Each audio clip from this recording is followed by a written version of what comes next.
ओम परमात्मने नमः। दूसरा अध्याय। संजय बोले, उस प्रकार करुणा से व्याप्त और आंसुओं से पूर्ण और व्याकुल नेत्रों वाले शोक युक्त उस अर्जुन के प्रति भगवान मधुसूदन ने यह वचन कहा।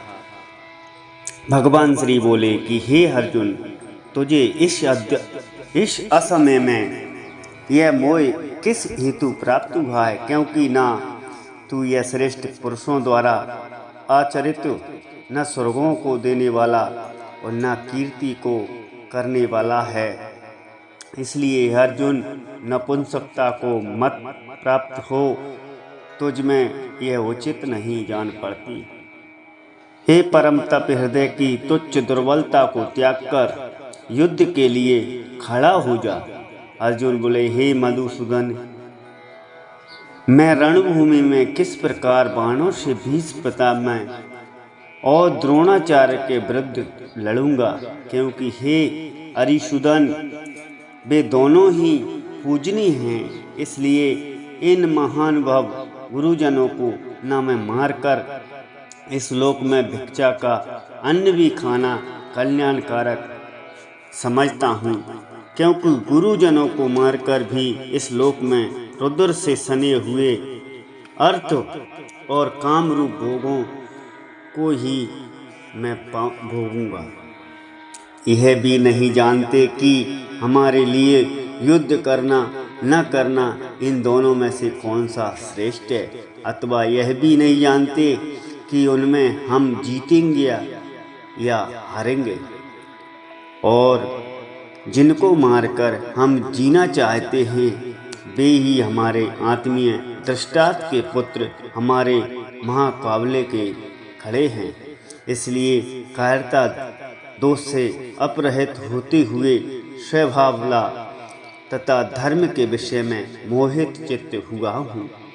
आपसे मैं पूछता हूँ कि साधन निश्चित कल्याणकारक हो वह मेरे लिए कहिए, क्योंकि मैं आपका शिष्य हूँ। इसलिए आपके शरण में हुए मुझको शिक्षा दीजिए, क्योंकि भूमि में निष्कंटक धन्य धान्य संपन्न राज्य को और देवताओं के समीप को प्राप्त होकर भी उस उपाय को नहीं देखता हूँ जो मेरी इंद्रियों को सुखाने वाले शोक को दूर कर सके। संजय बोले, दृष्टा से, हे राजन, निद्रा को जीतने वाले अर्जुन अंतर्मय श्री कृष्ण महाराज कृपति इस प्रकार कहकर फिर गोविंद भगवान से युद्ध नहीं करूँगा यह स्पष्ट कहकर चुप रह गए। हे भरतवंशी महाराज, अंतर्यामी श्री कृष्ण महाराज दोनों सेनाओं के बीच में शोक करते हुए उस अर्जुन को हंसते हुए यह वचन बोले कि हे अर्जुन, तू न शोक करने के योग्य है और मनुष्यों के लिए शोक करता है, और जैसे पंडितों से वचनों को कहता है, परंतु जिनके प्राण चले गए उनके लिए और जिनके प्राण नहीं गए उनके लिए पंडित जन शोक कभी नहीं करते। पंडित यानी ज्ञानी कभी शोक नहीं करते। ना तो ऐसा ही है कि मैं किसी काल में था और तू नहीं था, अथवा ये राजलोक नहीं थे, और न ऐसा ही है कि इसमें आगे हम सब रहेंगे। जैसे जीवात्मा इस देह में बालकपन, जवानी और वृद्धा होती है, वैसे ही अन्य शरीर की प्राप्ति होती है। उस विषय में धीर पुरुष मोहित नहीं होता है। हे कुंती पुत्र, सर्दी गर्मी सुख दुख देने वाले इंद्रियां और विषयों के संयोग तो उत्पत्ति विनाशील और अनित्य है। इसलिए हे भारत, उनको तू सहन कर, क्योंकि हे पुरुष श्रेष्ठ, दुख और सुख को समान समझने वाले जिस वीर पुरुष को इंद्रिय और विषयों के संयोग व्याकुल नहीं करते वह मोक्ष को योग्य होता है। अतः वस्तु की सत्ता नहीं और सतत का अभाव नहीं। किस प्रकार इन दोनों का ही तत्वज्ञानी पुरुषों द्वारा देखा गया है।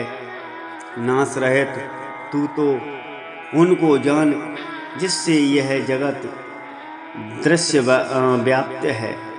इस अविनाशी विनाश करने में कोई भी असमर्थ नहीं है। इस नाथ रहित अप्रमेय नित्य स्वरूप जीवात्मा के सब शरीर नाशवान कहे गए हैं। इसलिए हे भरतवंशी अर्जुन, तू युद्ध कर।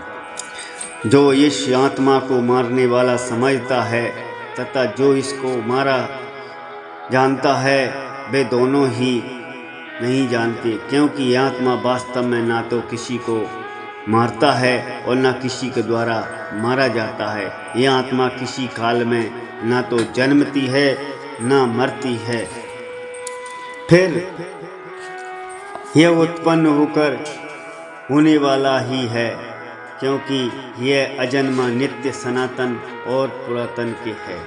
शरीर के मारे जाने पर भी यह नहीं मारा जाता, जैसे कि न जायते म्रियते वा कदाचि त्रायं भूत्वा भविता वा न भ्यो अजो नित्यं शास्तो अयं पुराणो न हन्यन्ते हन्यमाने शरीरे।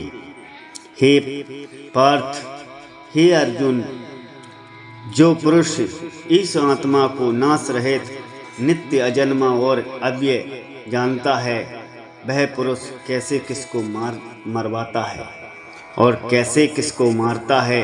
जैसे मनुष्य पुराने वस्त्रों को त्याग कर दूसरे नए वस्त्रों का धारण करता है, वैसे ही जीवात्मा पुराने शरीर को त्याग करके नए शरीर के लिए प्राप्त होती है।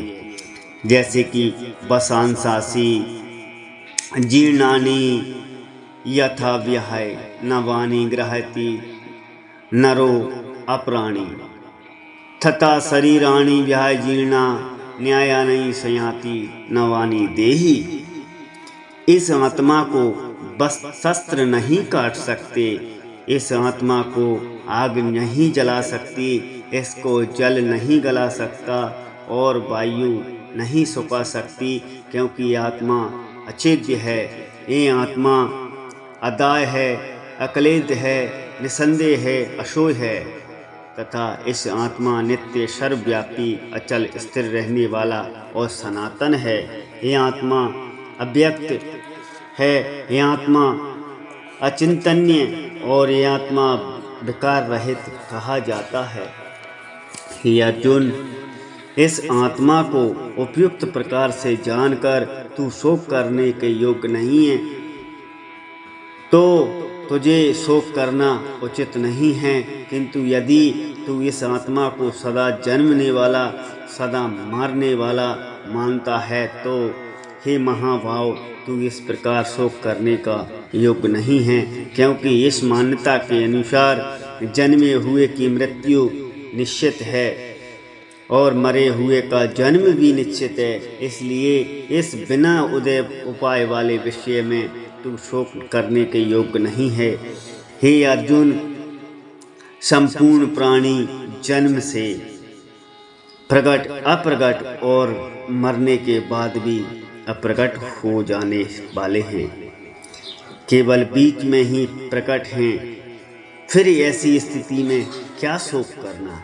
कोई भी महापुरुष इस आत्मा को आश्चर्य की भांति देखता है, वैसे ही दूसरा कोई महापुरुष इस तत्व को आश्चर्य की भांति वर्णन भी करता है तथा दूसरा कोई अधिकारी पुरुष ही इसे आश्चर्य की भांति सुनता है और कोई भी तो सुनकर इसको नहीं जानता कि ये आत्मा सबके शरीर में सदा ही अव्यक्त है।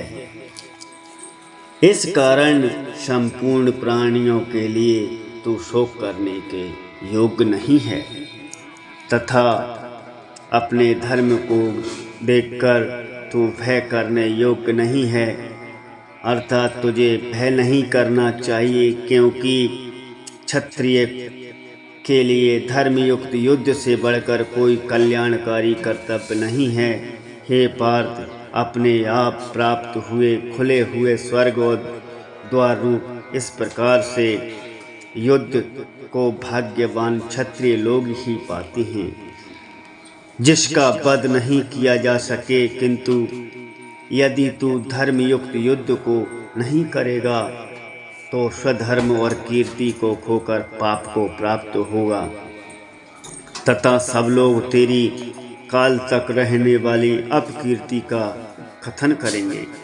और माननीय पुरुषों के लिए अपकीर्ति मरण से भी बढ़कर है, और जिनकी दृष्टि में तू पहले बहुत सम्मानित होकर अब लघुता को प्राप्त होगा। हे महारथी लोग, तुझे भय के कारण युद्ध से हटा हुआ मानेंगे।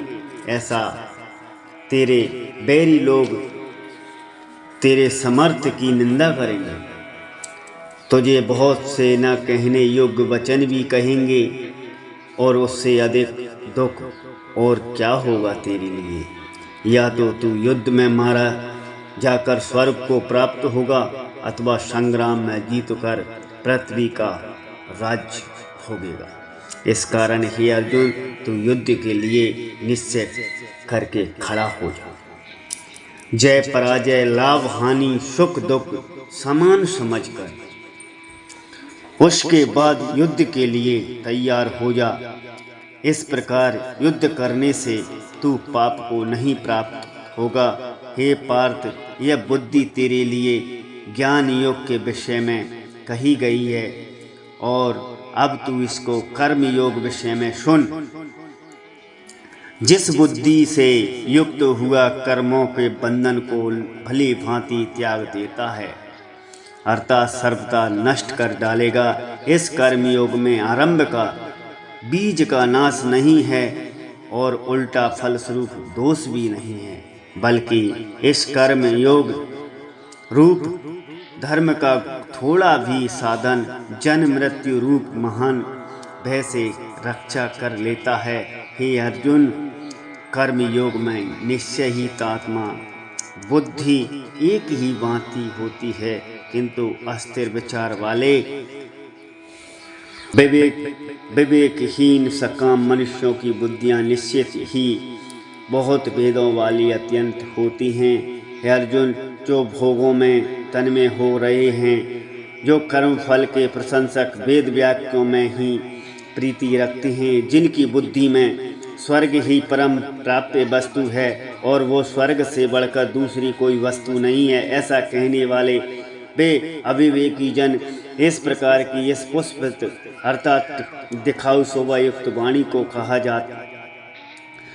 कहा करते हैं, जो जन्म रूप कर्म फल देने वाली एवं भोग तथा ऐश्वर्य की प्राप्ति के लिए नाना प्रकार की बहुत सी क्रियाओं का वर्णन करने वाली और वाणी द्वारा जिनका चित्त हर लिया गया है, जो भोग और ऐश्वर्य में अत्यंत आसक्त हैं, उन पुरुषों की परमात्माएं निश्चयात्मा का बुद्धि नहीं होती है। हे अर्जुन, वेद उपयुक्त प्रकार से तीनों गुणों के कार्य रूप समस्त भोगों एवं उनके साधनों का प्रतिपादन करने वाले, इसलिए तू उन भोगों एवं उनके साधनों में आसक्तिहीन हर शोक आदि द्वंद्वों से रहित नित्य वस्तु परमात्मा में स्थिर योग क्षेम को न चाहने वाला स्वाधीन और अंतकरण वाला अब सब ओर से परिपूर्ण जलाशय प्राप्त हो जाने पर छोटे जलाशय में मनुष्य का जितना प्रयोजन रहता है, ब्रह्म तत्व को प्राप्त करने वाला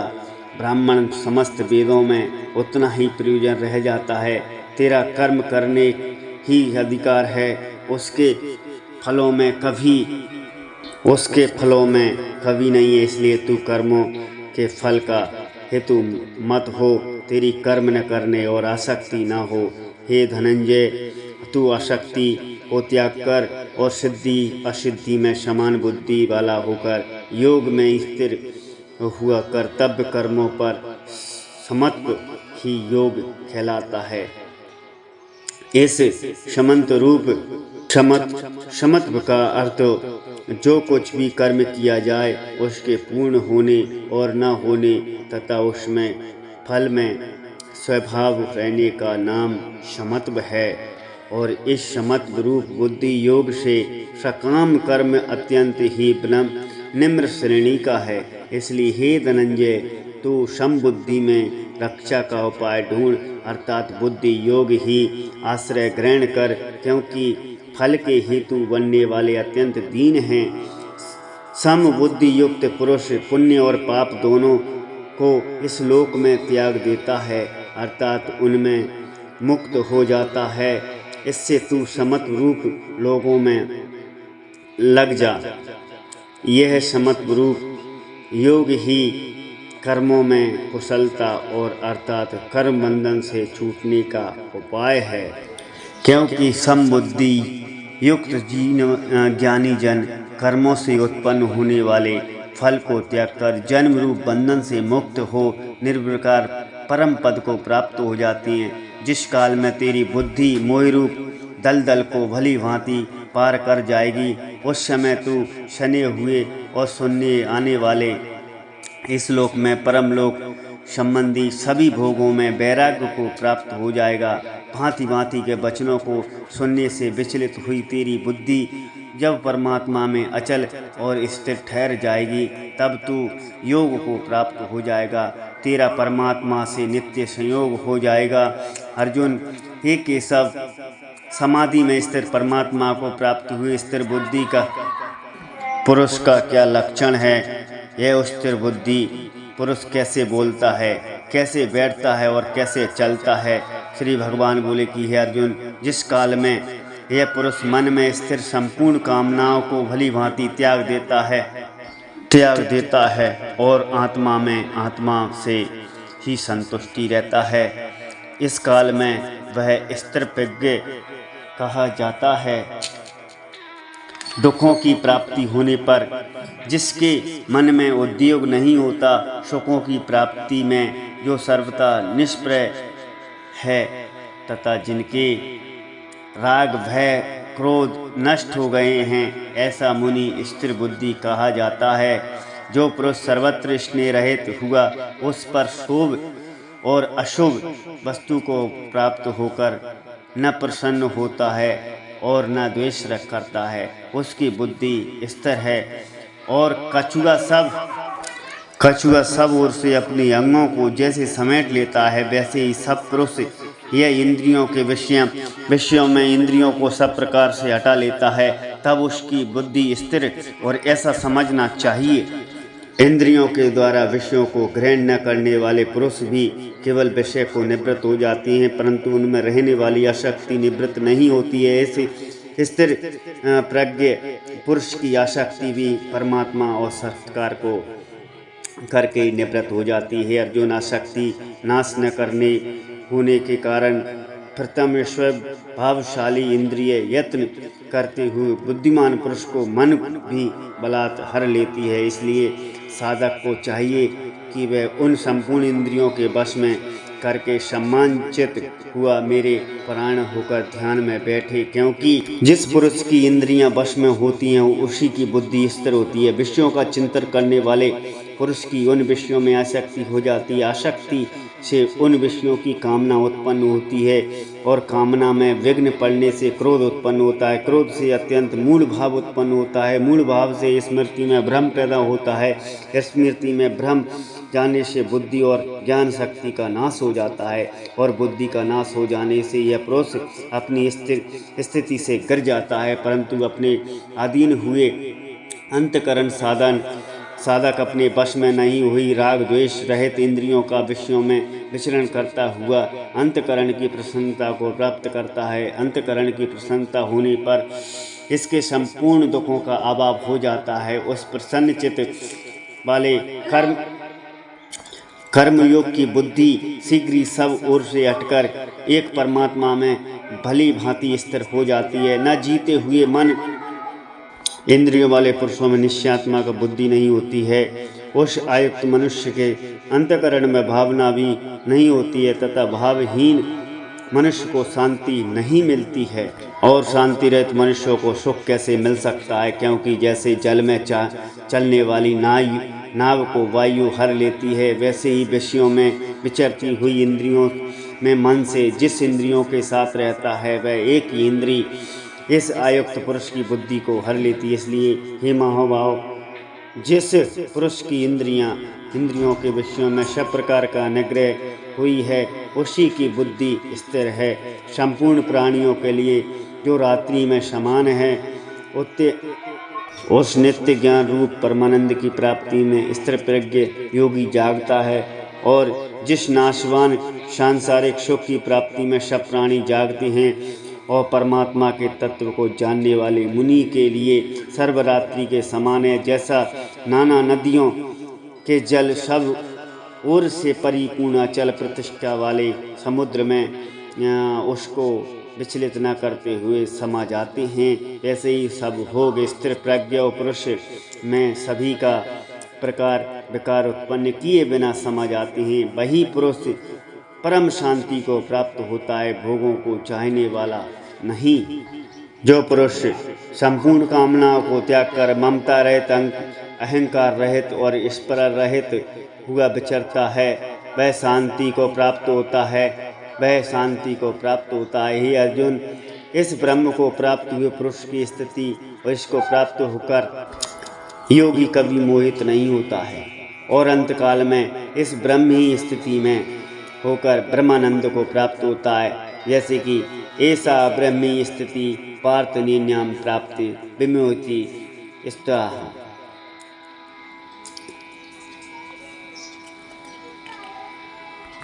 हमने आपके लिए ये दूसरे अध्याय के गीता जी के 72 श्लोक थे, इनका हिंदी अर्थ आपके लिए सुनाया है। और आप वीडियो को लाइक करें और चैनल को सब्सक्राइब जरूर करें, हमें सपोर्ट करें। श्री परमात्मा ने नमः। हर हर महादेव।